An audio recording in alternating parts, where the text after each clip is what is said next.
Oke, baik, selamat malam. Jadi di sini saya mau mempresentasikan mata kuliah teknik lalu lintas, materi dari awal pertemuan sampai akhir pertemuan. Sebelumnya saya mau memperkenalkan diri. Nama saya Heribertus Dedeliu dengan nomor induk mahasiswa 2019 520 151, mata kuliah teknik lalu lintas kelas B. Materi yang pertama, rekayasa lalu lintas merupakan serangkaian usaha dan kegiatan yang meliputi perencanaan, pengadaan, pemasangan, pengaturan, dan pemeliharaan fasilitas perlengkapan jalan dalam rangka mewujudkan, mendukung, dan memelihara keamanan, keselamatan, ketertiban, kelancaran lalu lintas. Studi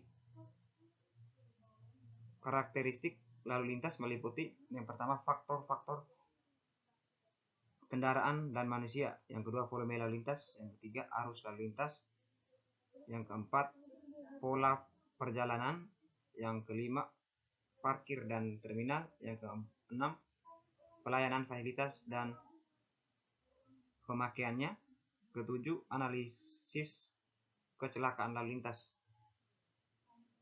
Perencanaan transportasi meliputi yang pertama studi transportasi regional, yang kedua jaringan jalan sistem transportasi, yang ketiga peningkatan dan distribusi lalu lintas, yang keempat dampak lingkungan. Masalah lalu lintas, kombinasi dua atau lebih faktor yang saling mempengaruhi situasi lalu lintas meliputi yang pertama faktor manusia, yang kedua faktor kendaraan, yang ketiga faktor jalan, yang keempat faktor lingkungan. Konsep solusi lalu lintas, pelaksanaan pemecahan masalah lalu lintas dilaksanakan dalam 3 tahap, yaitu yang pertama penyelidikan, yang kedua tindakan secepatnya, yang ketiga perencanaan angka akan datang. Untuk merencanakan masalah klasik lalu lintas tersebut ada 3 kemungkinan yang dapat dilaksanakan, yaitu satu, pembangunan jalan secukupnya, yang kedua batasi permintaan angka jalan dengan membatasi jumlah kendaraan, yang ketiga gabungan antara A dan B. Materi arus lalu lintas. Arus lalu lintas meliputi alat untuk memahami dan menyatakan sifat arus lalu lintas. Yang kedua, sekian banyak kendaraan dengan berbagai jenis di jalan raya. Variabel lalu lintas, jenis arus lalu lintas. Yang pertama, arus yang tak terganggu meliputi jalan bebas hambatan dan jalan tol. Yang kedua, arus terganggu. Arus terganggu meliputi 3. Yang pertama, persimpangan bersinyal, persimpangan tak bersinyal, bundaran. Parameter arus lalu lintas. Speed, kecepatan sama dengan V. Volume, flow, arus, Q. Spek hold, faktor.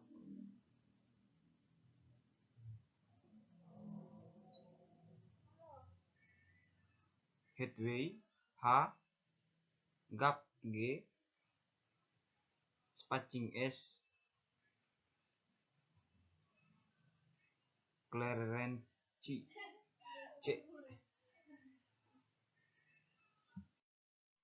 Kapasitas jalan merupakan ukuran efektif fasilitas lalu lintas untuk mengakomodasi lalu lintas. Yang kedua, faktor yang mempengaruhi, yaitu ada 3. Yang pertama faktor jalan, faktor lalu lintas, faktor lingkungan. Jalan dapat menampung volume maksimum pada keadaan ideal. Yang ketiga, tingkat relevan, tingkat pelayanan lalu lintas. Tingkat pelayanan menentukan kondisi operasional arus lalu lintas. Yang kedua, faktor yang mempengaruhi tingkat pelayanan, faktor jalan, faktor lalu lintas. Hambatan samping, dampak terhadap kinerja lalu lintas dari aktivitas samping segmen jalan seperti yang pertama pejalan kaki, yang kedua angkutan umum, yang ketiga kendaraan bermotor, yang keempat arus kendaraan yang bergerak lambat. Materi manual kapasitas jalan Indonesia MKJI sebagai manual untuk kegiatan analisis, perencanaan, perancangan, dan operasi fasilitas lalu lintas jalan merupakan produk hasil penelitian yang dilakukan secara empiris di beberapa tempat yang dianggap mewakili kondisi karakteristik lalu lintas di wilayah Indonesia. Penggunaan, perancangan, perencanaan, analisa operasional. Kinerja ruas lalu lintas. Definisi dan klasifikasi. Yang pertama jalan perkotaan, yang kedua jalan luar kota, yang ketiga tipe ruas jalan.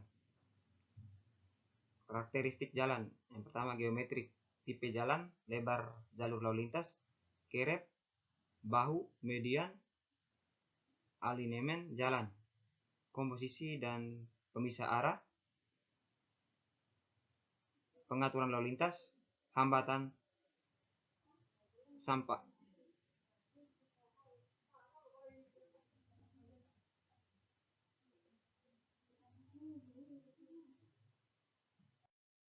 Tipe-tipe perhitungan.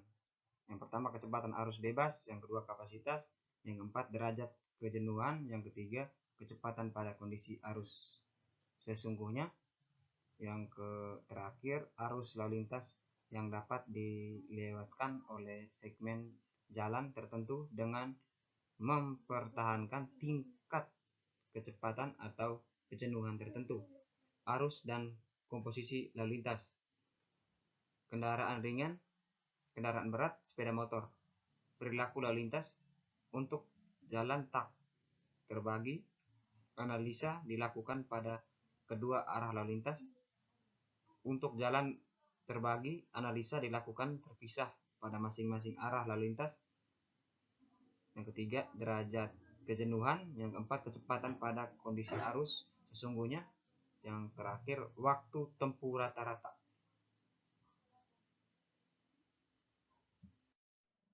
Materi andalain. Maksud antisipasi dampak lalu lintas akibat perkembangan yang dilakukan. Tujuan menyelidik prediksi dampak lalu lintas, menyelaraskan tata guna jalan, lahan, jumlah dan lokasi akses serta alternatif akses. Ketiga, alat pengawasan dan evaluasi manajemen lalu lintas. Jenis peruntukan yang perlu diandalin. Yang pertama pemukiman, apartemen, pusat perkotaan, pusat perbelanjaan, toko swalayan, hotel, rumah sakit, universitas, kawasan industri, restoran, terminal, pelabuhan, bundaran, stadion, tempat ibadah. Faktor untuk menentukan kawasan yang berpengaruh. Yang pertama pusat perbelanjaan, perkantoran dan industri, pemukiman di waktu, analisis kondisi saat ini, pengumpulan data, sistem transportasi yang ada. Yang pertama karakteristik fisik, geometri jalan, lebar, panjang, simpang, arus lalu lintas. Dua, karakteristik fungsi, sistem jaringan jalan arteri, kolektor lokal, fasilitas pejalan kaki, sepeda atau sepeda, PKL, manajemen lalu lintas yang dilakukan. Tahap andalain. Yang pertama pada saat pengajuan izin mendirikan bangunan. Yang kedua dapat mengubah rencana pembangunan yang dilakukan. Yang ketiga masa berlaku dokumen terbatas 2-5 tahun. Instansi-instansi yang berwenang. Yang pertama Bapeda, Bapeda, yang kedua Disub, yang ketiga dinas atau kota, yang terakhir dinas PU. Materi perencanaan dan permodelan transportasi. Beberapa masalah transportasi di sejumlah kota besar telah berada pada tahap kritis, antara lain masalah kemacetan, tundaan serta polusi suara dan udara. Selain itu, permasalahan transportasi regional juga sudah membutuhkan perihal serius. Untuk menanggulanginya perlu dipelajari dan dipahami oleh keterkaitan antara berbagai faktor penyebab. Ciri-ciri permasalahan transportasi. Yang pertama, ciri kebutuhan akan transportasi. Yang kedua, ciri sistem sarana transportasi. Yang ketiga, keseimbangan antara sistem pasaran transportasi dan kebutuhan akan transportasi. Berikutnya, pemilihan pendekatan model. Hal yang perlu diperhatikan dalam menentukan pendekatan analitis yang akan dipakai antara lain: yang pertama, pengambilan keputusan; kedua, persyaratan ketepatan; ketiga, tersedianya data yang dibutuhkan; keempat, kemutakhiran pendobelan; yang kelima, sumber daya yang tersedia; keenam, persyaratan proses data; yang ketujuh, tingkat kemampuan perencanaan dan penelitian. Faktor dalam pemodelan transportasi. Yang pertama, spesifikasi model. Dalam spesifikasi model meliputi 3, yaitu yang pertama struktur model, yang kedua bentuk fungsional, yang ketiga spesifikasi PU-BA. Yang kedua, kalibrasi dan pengabsahan model. Yang ketiga, definisi dalam permodelan.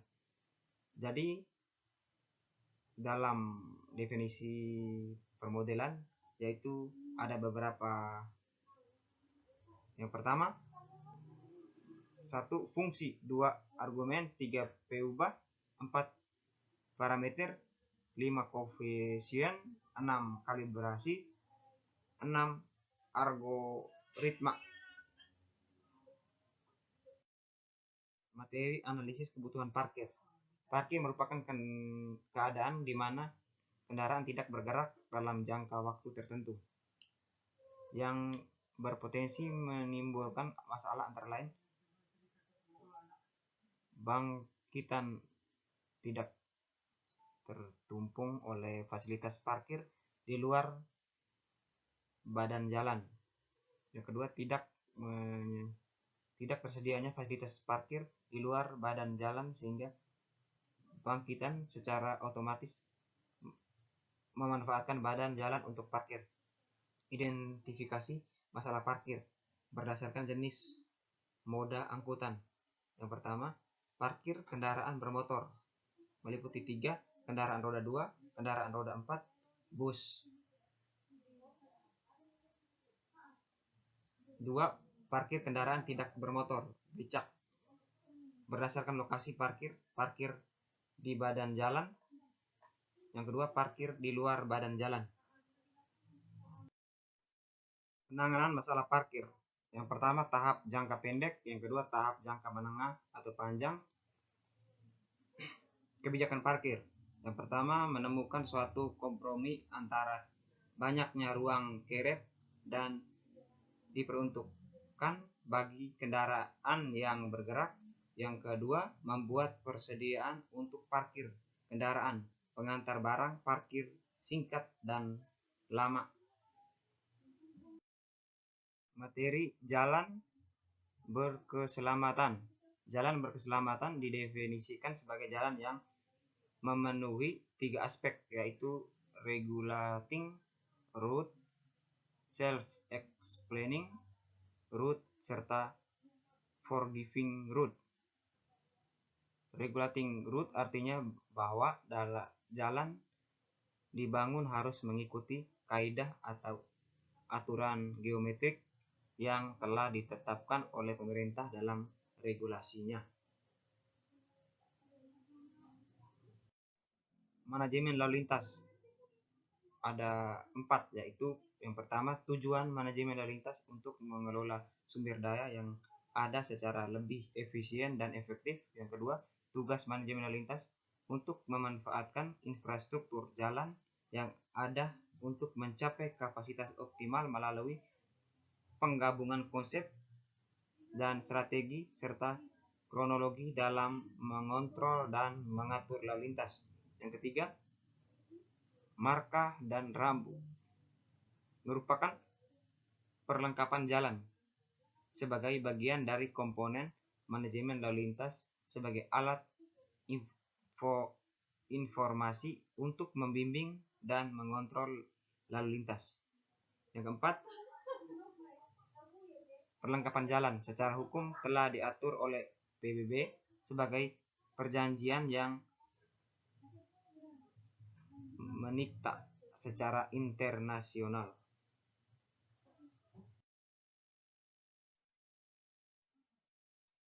Yang terakhir, sekian dan terima kasih. Mungkin kurang jelas, saya mohon maaf. Selamat malam.